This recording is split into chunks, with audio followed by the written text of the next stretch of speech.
Salut à tous, c'est Sam. Aujourd'hui une petite vidéo détente, décontractée dans un petit parc pas loin de chez moi. On est le 6 février, comme vous voyez il fait très beau, j'ai tombé la veste. Et si je vous fais une petite vidéo comme ça, c'est tout simplement pour vous raconter mon séjour à Nagano, dans la préfecture de Nagano, la semaine dernière. Alors j'y suis pas allé pour filmer, donc j'ai pas filmé des millions de choses et je vous raconte ça après coup, mais j'ai quand même pris pas mal de petites vidéos et de photos, donc je vais tout vous raconter et je vais vous montrer évidemment les lieux. Alors c'est pas un guide de voyage, hein, j'y suis allé qu'une fois, c'était la première fois, mais j'ai vraiment adoré ce petit séjour de 3 jours et 2 nuits, donc je vais vous raconter ça, j'espère que ça vous intéressera.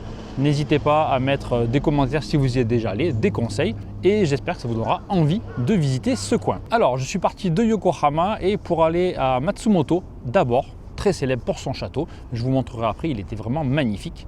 Et en fait de Yokohama pour aller à Matsumoto, il n'y a pas de Shinkansen, de Tokyo non plus d'ailleurs. Il faut soit prendre un Shinkansen de la gare de Tokyo jusqu'à Nagano et ensuite prendre un train local, soit y aller par d'autres chemins. Donc moi j'ai choisi à l'aller de prendre des trains locaux jusqu'à la station de Hachioji qui est située à l'ouest de Tokyo. Et ensuite, j'ai pris un train express qui s'appelle Azusa et qui va jusqu'à Matsumoto et même jusqu'à plus loin. Alors, pour prendre ce Azusa, il faut réserver sa place. Petit conseil, si vous êtes au Japon en voyage ou résident comme moi, ne faites pas trop confiance aux horaires de train. En habitant ici, j'ai un peu la mauvaise tendance de croire les horaires de train. Et un de mes trains était en retard, un train local. Ça arrive assez souvent finalement au Japon, hein.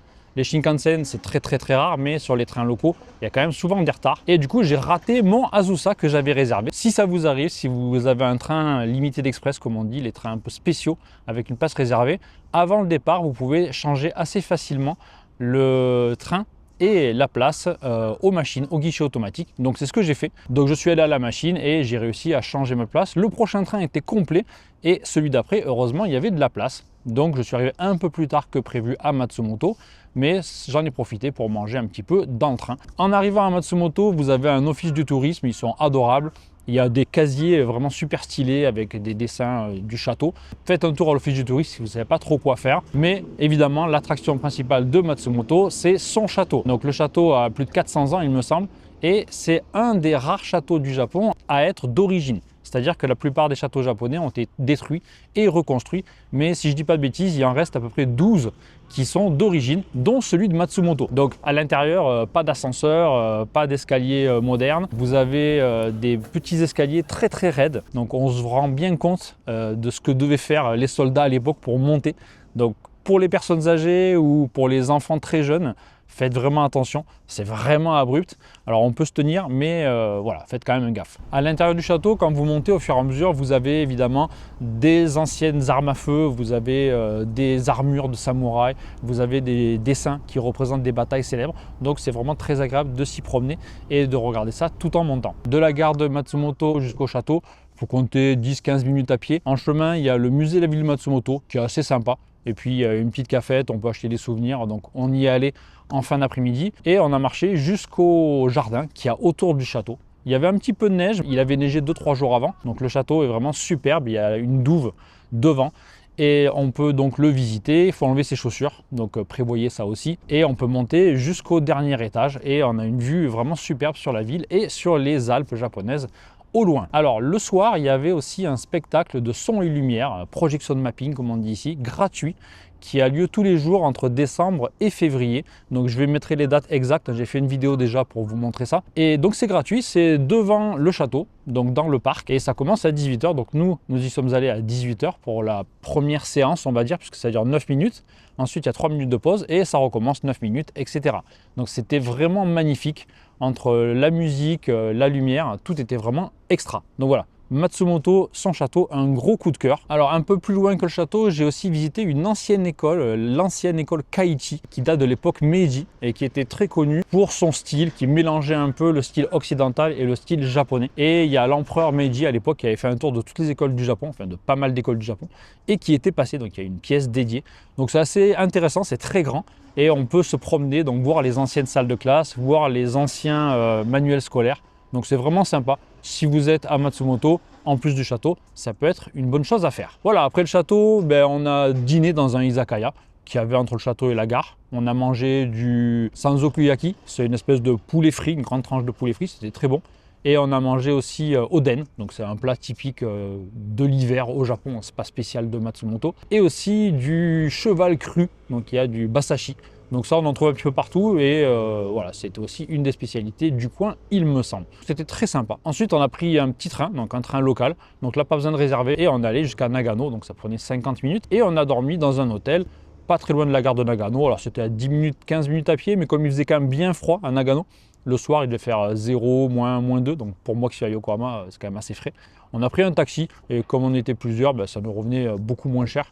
Et en 10 minutes, on y était. On a payé moins de 1000 yens pour aller à l'hôtel. Donc ça valait vraiment le coup plutôt que de se les cailler jusqu'à l'hôtel. L'hôtel, rien de particulier à dire, hein, c'était très sympa. Ça s'appelle Kokusai 21. Et ce qui est bien, c'est qu'il y a des navettes gratuites qui vont jusqu'à la gare et qui vont aussi jusqu'à un onsen qui est pas très loin, où je suis allé, je vous en parlerai tout à l'heure. Voilà, dans l'hôtel, vous avez le buffet à volonté le matin, petit déjeuner. C'était très correct. En arrivant à l'hôtel, on s'est renseigné pour aller à Togakushi, qui est un sanctuaire dans une montagne à 1 heure en bus de Nagano. Et le mec de l'hôtel nous a dit il n'y a pas de souci, pour le bus, faut réserver, mais vous pouvez y aller sans réserver le jour même, c'est jamais complet, vous inquiétez pas. Donc nous, comme des fleurs, on y allait, parce que j'ai pas suivi mes propres conseils, hein. Je dis toujours de réserver tout ce qu'on peut à l'avance et je ne l'ai pas fait. Et évidemment, quand on est arrivé à la gare de Nagano, au bureau où on peut acheter les billets de bus, c'était complet et les 2 suivants étaient complets aussi. Donc ça nous faisait partir à midi, c'était plus gérable. Donc on a réservé pour le lendemain matin, là il y avait encore de la place.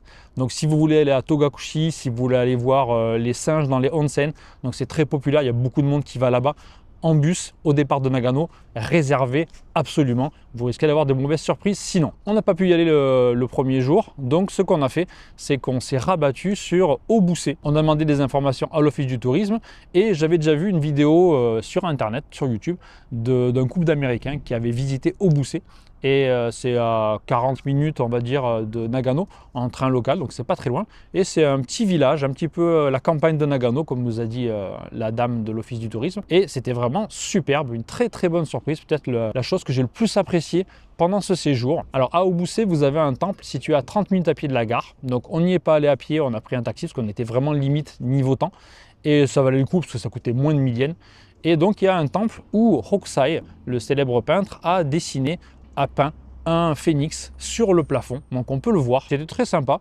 Après le temple en lui-même, bon, casse pas des barres, mais la peinture était jolie, il y a une explication aussi et vous pouvez voir ce qu'il a utilisé pour peindre, c'est assez intéressant, mais voilà, ça ne vous prendra pas 45 minutes. Autour du temple, c'était vraiment la campagne et il y avait un peu de neige, donc c'était très joli. Et j'avais vu sur Google Maps un temple qui s'appelait Jokoji, qui est à 10 minutes à pied, même pas 5 minutes à pied de Ganshoin, le premier temple. Jokoji, c'était vraiment superbe. Vous avez une porte et ensuite vous avez des vieux escaliers en pierre. Avec la neige, c'était vraiment superbe. Donc je vous conseille fortement d'aller y faire un tour si vous allez à Obuse. Et en redescendant de ce temple, j'ai vu qu'il y avait une affiche qui indiquait que la série sur Netflix Last Standing Samurai, si vous ne l'avez pas vu, c'est très bien. Il y a plein d'acteurs japonais très très célèbres. C'est une histoire de samouraï qui s'entretuent. Et donc, une scène de ce drama avait été tournée dans ce temple. Il y avait un acteur célèbre qui était venu. Donc c'était assez amusant. Je n'avais pas remarqué, mais voilà, c'était assez rigolo. Ensuite, on a repris un taxi pour revenir dans le centre d'Obuse, puisque dans le centre d'Obuse, vous avez un musée Hokusai qui est assez modeste, mais qui est sympathique à voir. Si vous êtes à Obuse, ça vaut le coup. C'est pas du tout du même niveau que le musée Hokusai à Sumida à Tokyo, mais ça vaut quand même le coup si vous êtes dans la ville. Et ensuite, vous avez tout le centre-ville qui est très mignon. Il y a des petites allées, des restaurants un peu anciens, un endroit où ils fabriquent du saké. Donc on a mangé dans un très bon restaurant. On a mangé du porc avec des pommes de la région et cuit avec du vinaigre et tout, c'était super bon. Et ensuite on est allé dans une fabrique de saké. Alors on ne peut pas visiter la fabrique, mais il y a un bar, un comptoir et on peut déguster plusieurs types de saké. Et j'en ai acheté une bouteille, c'était vraiment très bon. Voilà, Obuse c'est célèbre pour les marrons. Alors on n'a pas mangé de marrons, mais si vous y allez, n'hésitez pas à en manger. Ensuite pour repartir d'Obuse, on a pris un train un peu plus rapide, c'est le Snow Monkey je crois. C'est là aussi c'est un train express, mais on peut le prendre en achetant un ticket directement sur place à Obuse. Et ça vous ramène un peu plus vite vers le centre de Nagano. Et à la gare, vous avez une vue vraiment superbe sur les montagnes. Bon, voilà, une petite escapade très sympathique. Ensuite, on est vite rentré à Nagano parce qu'on voulait visiter Zenkoji, le plus grand temple de la ville, très très célèbre, et qui ferme à 16 h. Donc faites attention aussi, hein, que ce soit à Nagano ou ailleurs, les horaires de fermeture des temples, des sanctuaires, des musées, certains ferment à 16 h, voire plus tôt. Donc Faites gaffe à ça. Donc on est allé à Zenkoji, c'était super joli. Il y avait pas mal de monde, mais ça restait très agréable. Il y a une allée avec plein de boutiques en y allant. C'est vraiment très très sympa, très mignon. Il y a plein de choses à grignoter. Et on a visité le temple. Il y avait un guide, une personne âgée volontaire qui parlait anglais, qui était vraiment super sympa, très énergique, qui nous expliquait pas mal de choses. Et voilà, il y a une petite partie où on descend sous le temple. Il y a une pièce dans le noir. On doit longer les murs dans le noir complet en touchant le mur avec sa main droite. Et en sortant, le guide nous a encore, le volontaire, pardon, nous a encore expliqué que ça représentait les soucis et qu'à la fin de chaque souci, même si c'est long, il y a toujours la lumière. Donc c'était assez amusant, assez intéressant. Et si vous achetez le ticket pour entrer, pour visiter le temple, vous pouvez aussi visiter la pagode. Alors la pagode, elle n'est pas extraordinaire, mais à l'intérieur, vous avez un musée qui lui était vraiment intéressant avec des dessins anciens et pas mal d'objets. Donc ça vaut le coup. Et surtout avec le parc tout autour, la neige, c'est vraiment un endroit très sympa. Voilà, ensuite on est reparti et on a mangé du yakiimo, donc la patate douce grillée, chaude, c'est très très bon. Et un melon de panne aussi, il y avait un truc avec des melons de panne tout frais, donc j'adore ça.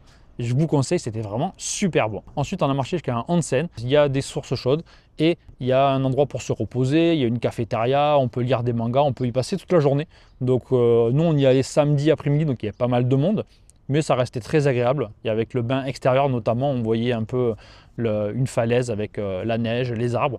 Super agréable. On est resté juste 1h30.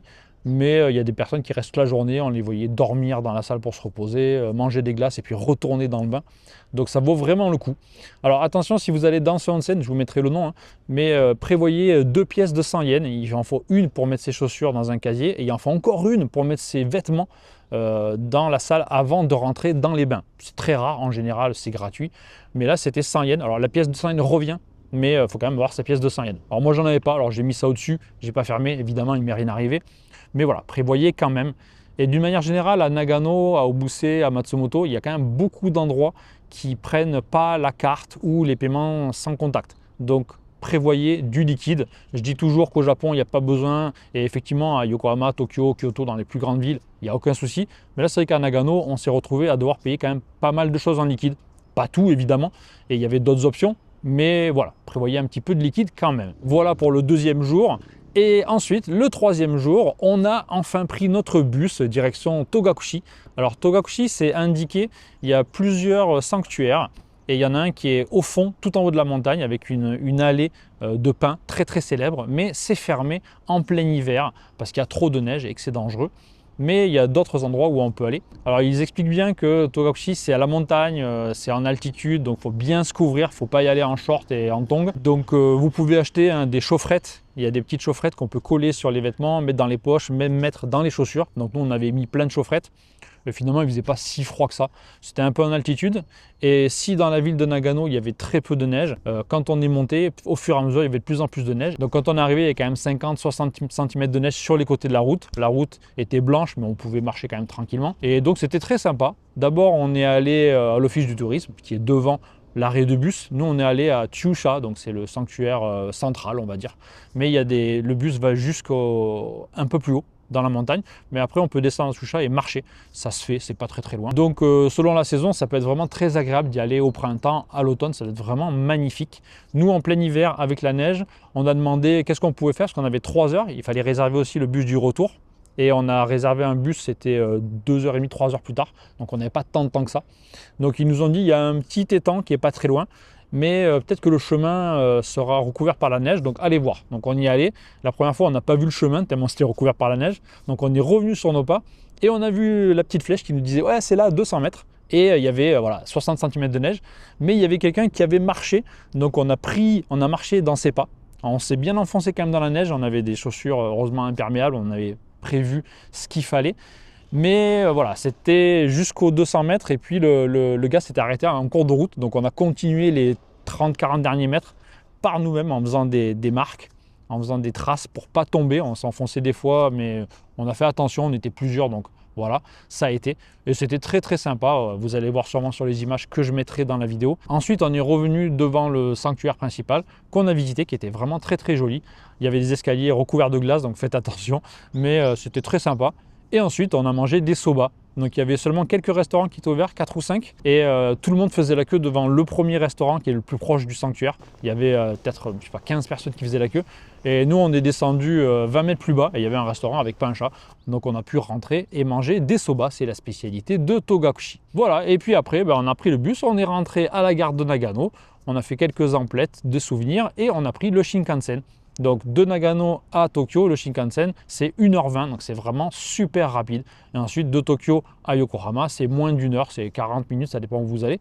Donc c'était vraiment super agréable le retour. Voilà, je pense que j'ai rien oublié. Alors j'ai parlé peut-être un peu vite, hein, c'est un peu mon défaut, mais j'espère qu'avec les images et les vidéos que je vais mettre, ça vous aura quand même intéressé et que ça vous aura donné envie de visiter Matsumoto et la ville de Nagano. Voilà, c'est tout pour le moment. Je vous dis à bientôt pour d'autres vidéos sur le Japon. Salut à tous!